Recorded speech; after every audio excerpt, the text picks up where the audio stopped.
Switching topics here. After my 1 year here in Lebanon, I would say that the biggest struggle I have had, in an ironic way, is my lack of independence in Lebanon. In some ways, moving out of the country all on your own, moving to a different place, and living on your own is the ultimate form of independence. But I have felt in this last year a lot of anxiety and stress because of how many times I have felt useless, or that I can't do something, or that I don't know how things work here. And behind a barrier of anxiety and behind a barrier of introvertedness, I don't feel like I can get things done in the same way that I could before. Oh, and a language barrier, obviously. I have relied so heavily on others here, both financially from my parents, finding a place to live, wasta, which is this concept here in Lebanon that you can't get something unless you know someone on the inside. It's been difficult. It's not something I prefer, and a lot of times I have a moment where I just think I have always depended on the kindness of strangers by Blanche from A Streetcar Named Desire. Now, of course, I think I'm being extra hard on myself, but it's difficult living in a country that operates on asking people and talking to people. Part of my introvertedness is the feeling of being able to complete things on my own, not necessarily having to ask other people or communicate with others. And that's been a definite growth point for me. In addition, I'll be honest, in the last year, I have consistently felt like I have no path for the job I'm in. You know, college is a place where you finish. Your end goal is to graduate with a high grade. And so you have that goal in mind. Here, I have a goal, but it's almost as if my goal is behind clouds. And I know that there's a ground on my feet and there's a path there, but it's covered by fog and clouds, and I can see the end goal, but I don't like this feeling of not really knowing what path or how many paths or what I can do, and at the same time not feeling strong enough to be doing things. I have reached the point in the last year that I've grown to really know Beirut, to the point where people ask me restaurants to go to or advice, or if I know someone who does this. And that's been really cool, because these are people who have lived in Lebanon a lot longer than me asking me. This is a little bit of a tangent. Lebanon needs a Korean restaurant. If there is a Korean restaurant in Lebanon, or in specifically Beirut, please let me know. Grilled meats and garlic and spice, that's Lebanese food too. It's the perfect mix. So on a side note, anyone out here watching this video with any pull or interest in opening up a restaurant, consider Korean food. Going back though to kind of my lack of independence, I think one thing that's been hard is just day-to-day stuff.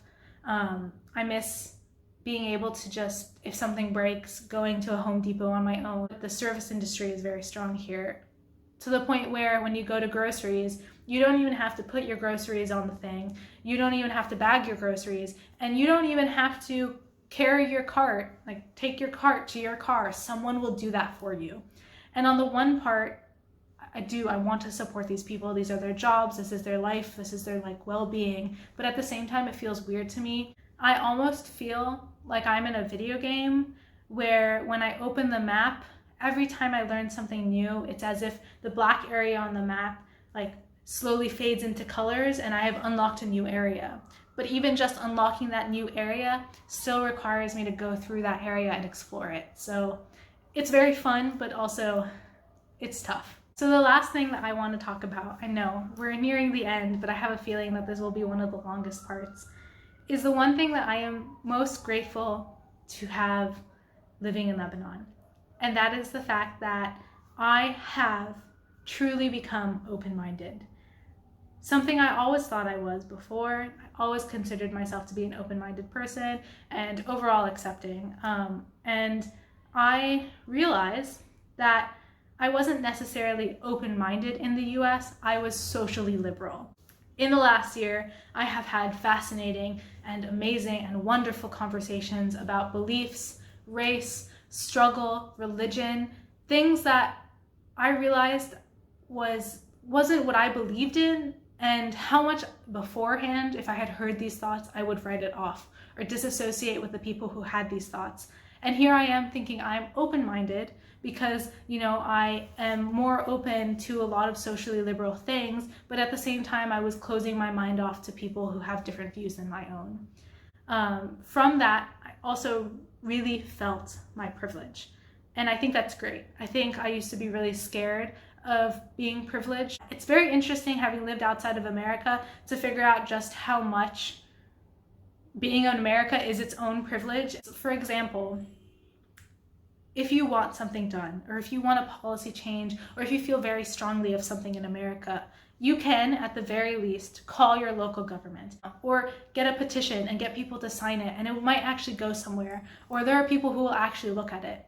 Whereas here in Lebanon, you are screaming into a void. You are screaming into a void, and you are hearing echoes of people screaming back, but you are not seeing anything come from it. And it's been so interesting to learn all the emotions and feelings that come with leaving your home country. In case you guys don't know, Lebanon has crazy high diaspora rates. And diaspora is basically someone who's of one nationality who lives outside of their home country. You live in this country, you study in an English school or a French school so that you can apply to colleges outside, and you apply to those colleges outside so you can get a job outside of Lebanon, so that you can live outside of Lebanon, so you can live. Not even to explore or to find yourself, or because you feel like, this village isn't big enough for me and I need to see outside. No, it's so you could live, so you could send back money to your family, so that you could actually feel that you have a future and that your kids have a future and that there's a life outside. And maybe, just maybe, if you make it big for yourself, you can come back home. And I know that's how a lot of people feel. And wow, what a privilege I have had as an American to only really think of leaving my state because I just feel like there's something better for me outside. Not because I needed to, not because there was this feeling of not even having your basic human rights and necessities, just because I could. To add to that too, leaving here is hard because the Lebanese passport can only take you to a certain amount of countries, a really small amount. So even as an American, there's privilege to me saying that I want to leave because I can just more or less get up and go. I was very surprised with how much a lot of my beliefs and core values and things revolved around America, even if I wasn't aware of it. For instance, I strongly believe in equality, all forms of equality, religious practice, race, gender, who you love, equality. I believe in all of it. When I think of equality, I have always put it in the perspective of America. I have never even thought about the fact that the way I was considering equality was based off the Declaration of Independence and the Constitution of America until I left America. For instance, here in Lebanon, there is no civil marriage. Civil marriage is basically, when you go get married in the US, you have your marriage following your practice and your beliefs if you want to. And then you fill out a piece of paper and you submit it to your courthouse that says legally, me and my partner are together, we can start receiving benefits, tax benefits, we can start being treated as an entity together, as a family, whatever you want to call it. That doesn't exist here. There is no civil marriage. And when I first heard for the first time that there was no civil marriage in Lebanon, I was really put aback. I didn't even think about the fact that countries didn't have civil marriage, because to me, that is how it is, because that's how it is in America, and that's what I know. And then on top of that, to hear people's opinions and beliefs why they don't think civil marriage should exist in Lebanon has been equally as interesting, because I want to give voice to those opinions and I want to understand more and I want to be more open-minded and hear more about how people relate their lives and their beliefs and their being to something like civil marriage. This is just one of many topics. And it's definitely been a learning experience to me, because I can't say that they're wrong, because the world isn't black and white. There's so much gray. There's things to consider, like the fact that Lebanon is sectarian, so it is religious, so the government is religious. So then how can you have civil marriage? Because what government is it basing off of, and what rights are you getting from a government that is religious? Like, what is the point of a civil marriage in that situation? But then at the same time, how can you have equality if religions aren't always necessarily equal, or like not everyone believes in the same things? It's basically made me realize that I have always put things in the perspective of America, and my beliefs and my core values and me considering myself open-minded has been put in a bubble of America, whereas we are here in Lebanon putting down stones for a path, just like every other country, and it takes time and it takes hard work, but the path might not be the same as any other place, and your path might curve this way and our path might curve this way. And maybe the paths are made out of different materials. But at the end of the day, you know, I would want the path to end up somewhere where it would align with my core values. But also I realistically understand now that there are so many more elements to consider. This also applies to recycling. Now, the environment, this is a fact, the environment is one of the most important things that we have to be considering. We are warming up the earth. This is a fact. People who don't believe in global warming, maybe you don't believe in the terminology global warming, but we need to work on our environment. Even if nothing was going on right now, forward thinking, we should make sure nothing continues to go on, which is not true. Things are happening. But how can I try to promote recycling and a recycling center and recycling facilities and clean beaches in a country that doesn't even have a government, that doesn't even have funding, that doesn't even have a way to promote these things through a municipality or through a public service at this time, right? So how does that even look? I can't even imagine it, because, you know, in the US, when you talk about being more environmentally friendly, you know, you just tell people to start recycling, and great, you get yourself a recycling bin, you learn the rules, you reduce, you reuse, recycle, and you know what your municipality is doing.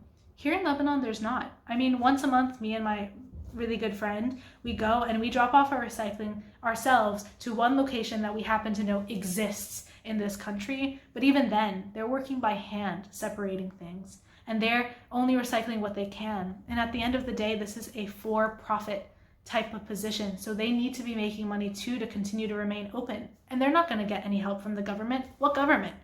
So it's just been interesting to me how much more open-minded and considerate and more open to other people's beliefs and problems in life I have had to be living in Lebanon, and it's been amazing.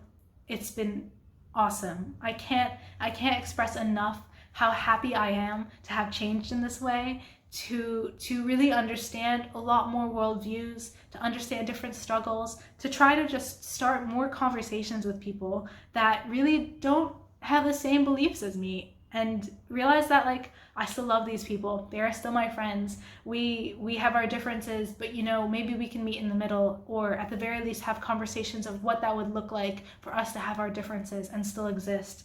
And I didn't have that when I was in college or when I was living in the US.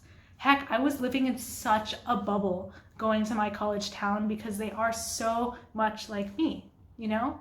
And that works if that's what you're looking for. But for me, I challenged myself. I moved to a different country on my own. I'm looking for a challenge in life. And I have loved how this has been one thing that I have gotten, and how I really feel that I have so much more love and affection towards the people around me because we're having these conversations, and because we're not the same by any means. We're really different, but here we are holding hands and doing things together. And that's how change is made. That's how things progress one way or another in whatever form it's going to take. And it's awesome. I mean, it's been really great. So overall, to wrap up this very long video, Lebanon has been awesome. It has been one really difficult year. I have lost almost just as much as I have gained, but I have gained from those losses as well. And I am so excited for where the next year takes me, and the year after that. And I don't know where I'm going to be or what I'm going to do.